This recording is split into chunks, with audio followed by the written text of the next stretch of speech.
ಜೈ ಶ್ರೀಮನ್ನಾರಾಯಣ ಗೆಳೆಯರೆ.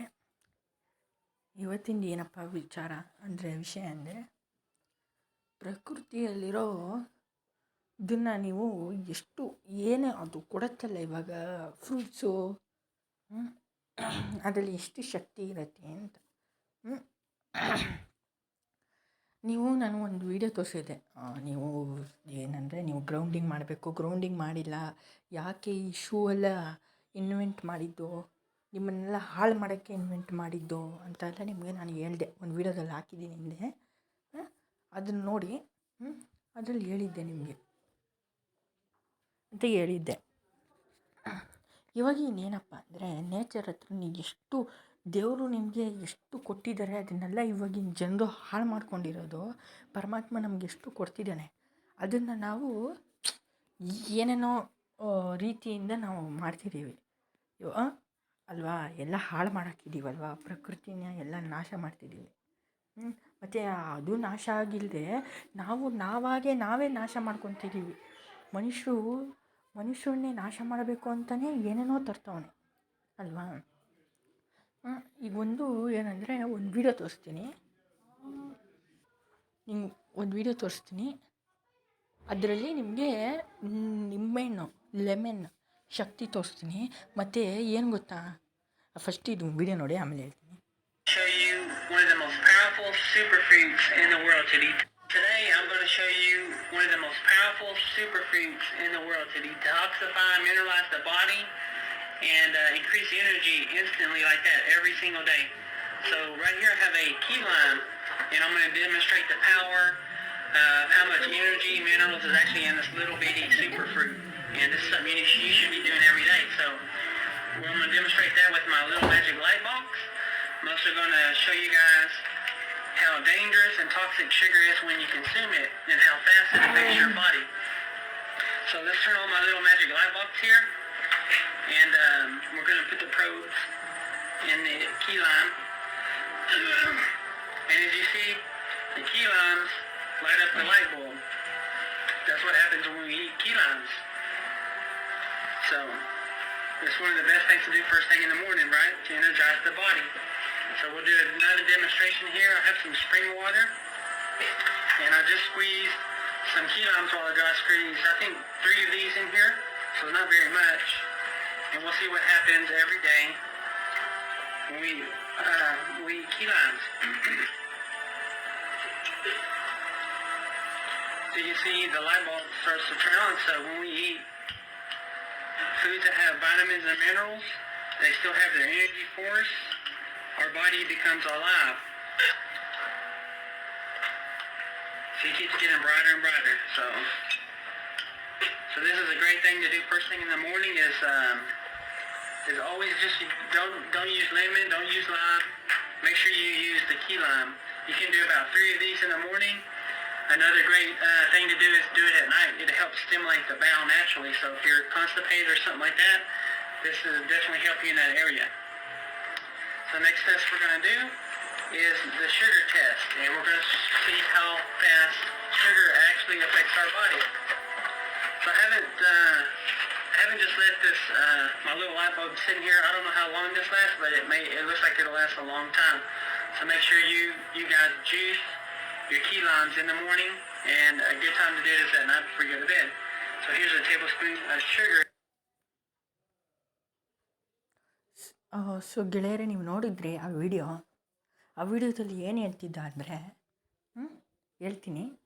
ಏನಂದರೆ ಅದರಲ್ಲಿ ಏನಂದರೆ, ಇವಾಗ ನೀವು ನಿಂಬೆಹಣ್ಣು ಇದೆಯಲ್ಲ, ಇವಾಗ ನಿಂಬೆಹಣ್ಣು, ಇದು ಗ್ರೀನ್ ಕಲರ್ ನಿಂಬೆಹಣ್ಣು, ಆ ನಿಂಬೆಹಣ್ಣು ಎಷ್ಟು ಶಕ್ತಿ ಅಂತ. ಮತ್ತು ಅದಕ್ಕೆ ನೀವು ಇವಾಗ ಯೂಸ್ ಮಾಡ್ತೀರಲ್ಲ, ಈಗ ಸ್ಟೋರ್ ಮೇಡ್ ಶುಗರ್ಸ್, ಅದೆಷ್ಟು ಡೇಂಜರು ಅಂತ. ನೋಡಿ, ಏನಂದರೆ ಆ ನಿಂಬೆಹಣ್ಣು ಅವನು ಏನು ಮಾಡ್ದ, ಅವನು ಇದು ಹಾಕ್ದ. ನಿಂಬೆಹಣ್ಣು ಇದು ಕರೆಂಟ್ ಎಲೆಕ್ಟ್ರಿಸಿಟಿ ಪ್ರೊಡ್ಯೂಸ್ ಮಾಡ್ತಲ್ಲ, ಅದು ಏನಂದರೆ ನಿಮ್ಮ ಬೆಳಗ್ಗೆ ಹೊತ್ತು ಸ್ಟ್ಯಾಮಿನಾ. ಇವಾಗ ನೀವು ಸ್ಪೋರ್ಟ್ಸ್ಮ್ಯಾನು, ನಿಮಗೆ ಏನಪ್ಪ ಅದೇನೋ ಅಂತಾರಲ್ಲ, ಸ್ಟ್ಯಾಮಿನಾ, ಏನೂ ಶಕ್ತಿ ನಿಮಗಿಲ್ಲ, ಇಮ್ಯುನಿಟಿ ಎಲ್ಲ ಕಡಿಮೆ ಇದೆ, ಬೋನ್ಸು ಥರ ಎಲ್ಲ ಇದು ಇಂಪ್ರೂವ್ ಮಾಡುತ್ತೆ, ಶಕ್ತಿ ಕೊಡುತ್ತೆ.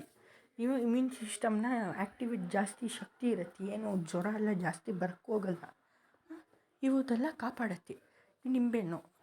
ನೋಡಿ ಅದು ಆ ನಿಂಬೆಹಣ್ಣು ಒಂದು ಬಲ್ಪನ್ನೇ ಲೈಟ್ ಮಾಡೋಷ್ಟು ಶಕ್ತಿ ಇತ್ತಲ್ವಾ, ವಿಡಿಯೋದಲ್ಲಿ ತೋರಿಸಿದೆ. ವಿಡಿಯೋದಲ್ಲಿ ತೋರಿಸಿದೆ ಅದು ಅಷ್ಟು ಶಕ್ತಿ ಇತ್ತು. ಹಂಗಂದ್ರೆ ನೀವು ಇದನ್ನು ಡೈಲಿ ಕುಡಿದ್ರೆ ಎಷ್ಟು ಶಕ್ತಿ ಇರುತ್ತೆ ಅಲ್ವಾ. ಅದು ನೀವು ಹೆಂಗೆ ಕುಡಿಬೇಕು ಗೊತ್ತಾ, ಶುಗರು ಇವಾಗ ಲಾಸ್ಟಲ್ಲಿ ಅವನು ಶುಗರ್ ಹಾಕ್ತಾನೆ ನೋಡಿ.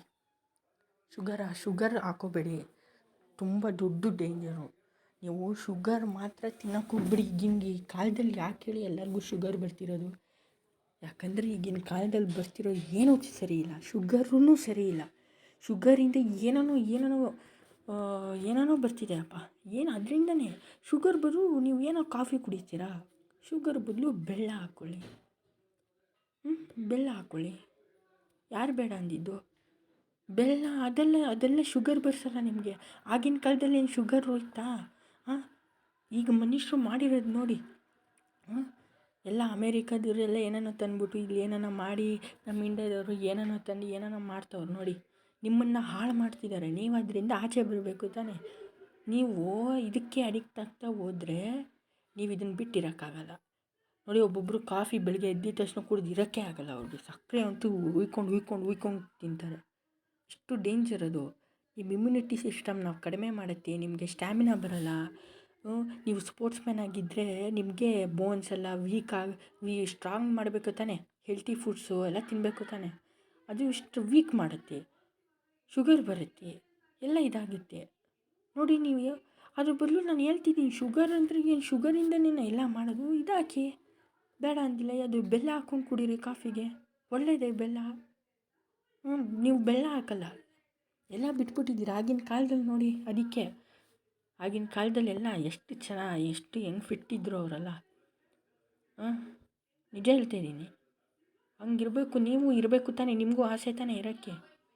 ನೀವೇನು ಗೊತ್ತಾ, ನೀವು ಆಸೆಗೆ ಬಿದ್ದುಬಿಡ್ತೀರ. ಆ ಶುಗರ್ ಅಂದರೆ ಹಂಗೆ ಅಲ್ವಾ, ಸ್ವೀಟು ಅಲ್ಲ ಇವಾಗ ಆ ಥರನೇ. ಅದಕ್ಕೆ ನೋಡಿ, ಇನ್ಮೇಲಿಂದ ನೀವು ಯಾವುದಕ್ಕೆ ಶುಗರ್ನ ಕಡಿಮೆ ಅವಾಯ್ಡ್ ಮಾಡಿ. ಫುಲ್ಲು ಎಷ್ಟಾಗುತ್ತೋ ಅಷ್ಟು ಅವಾಯ್ಡ್ ಮಾಡಲೇಬೇಕು. ನೀವು ಶುಗರ್ನ ಮಾತ್ರ ನೀವು ಸೇವಿಸ್ಬೇಡಿ, ಬೆಲ್ಲ ಮಾತ್ರ ನೀವು ಸೇವಿಸ್ಕೊಳ್ಳಿ, ಪರವಾಗಿಲ್ಲ. ಬೆಲ್ಲ ಅಂದರೆ ಅದಕ್ಕೇನಿಲ್ಲ, ಅದರಲ್ಲಿ ಏನು ಸೈಡ್ ಎಫೆಕ್ಟ್ಸ್ ಏನಿಲ್ಲ, ಅದೆಲ್ಲ ಒಳ್ಳೆಯದೇ.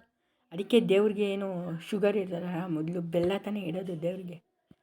ಶುಗರ ಇರ್ತಾರೆ, ಶುಗರ್ ಇಡ್ಬೋದೇನೋ, ಇವಾಗ ಇರ್ತಾರೆ. ಆದರೆ ಬೆಲ್ಲ ತಾನೇ ಇಡೋದು. ಬೆಲ್ಲ ಅದೇ ನೀವು ಕಾಫಿಗೆ ಬೆಲ್ಲ ಹಾಕ್ಕೊಂಡೆ ಕುಡೀರಿ, ಅದು ತುಂಬ ಒಳ್ಳೆಯದು. ಈಗ ಅದು ಮಾಡಲ್ಲ ನೀವು. ಶುಗರಿಂದ ತುಂಬ ದೂರ ಇರಿ. ಇಲ್ಲ ಅಂದರೆ ನೀವು ಬದುಕಬೇಕಾ? ನಿಮ್ಮ ಶುಗರ್ ಬರಬಾರ್ದಾ? ಅಷ್ಟೇ, ಇದೇ ಒಂದು ದಾರಿ. ಡೈಲಿ ನಿಂಬೆಹಣ್ಣು ಕುಡೀರಿ. ಅದು ಏನೋ ಮಿಕ್ಸ್ ಮಾಡಿಲ್ಲದೆ ಕುಡೀರಿ. ಕಹಿ ಇರತ್ತೆ ಗೊತ್ತು, ಒಂಥರ ಇರುತ್ತೆ ಅಂದರೆ ಕುಡಿಯೋದು. ನೀವು ಏನಾದರೂ ನೀವು ಬದುಕಬೇಕು, ನೀವು ಚೆನ್ನಾಗಿರಬೇಕು ಬಾಡಿಯಲ್ಲಿ ಅಂದರೆ ನೀವು ಇದನ್ನು ಮಾಡಿ ನೋಡಿ. ಎಷ್ಟು ಇದಿದೆ, ಪ್ರಕೃತಿ ಎಷ್ಟು ಕೊಡುತ್ತೆ ನಮಗೆ. ಒಂದು ನಿಂಬೆಹಣ್ಣೆ ಇಷ್ಟು ಶಕ್ತಿ ಅಂದರೆ ಅರ್ಥ ಮಾಡ್ಕೊಳ್ಳಿ. ನೀವು ಹೇಳ್ತಿರಲ್ಲ ಈಗಿನ ಕಾಲದಲ್ಲಿ ಚಿಕನ್ ತಿನ್ನು ಅಂದರೆ ನಮಗೆ ಚಿಕನ್ನು ಆ ಥರ ಏನೋ ತಿಂದರೆ ನಮಗೆ ಶಕ್ತಿ ಬರುತ್ತೆ, ವೆಜ್ ತಿಂದರೆ ಏನು ಶಕ್ತಿ ಬರಲ್ಲ, ಪಲಾವ್ ಗಿಲಾವೆಲ್ಲ ಏನೋ ಅಂದರೆ ಸೊಪ್ಪು ಗಿಪ್ಪು ಎಲ್ಲ ತಿಂದರೆ ಏನು ಶಕ್ತಿ ಇಲ್ಲ ಅಂತ. ಅದು ಉಲ್ಟಾ. ಅದಕ್ಕೂ ಒಂದು ವೀಡಿಯೋ ತರ್ತೀನಿ, ನಾಳೆನೇ ತರ್ತೀನಿ ಅದಕ್ಕೆ ವೀಡಿಯೋ.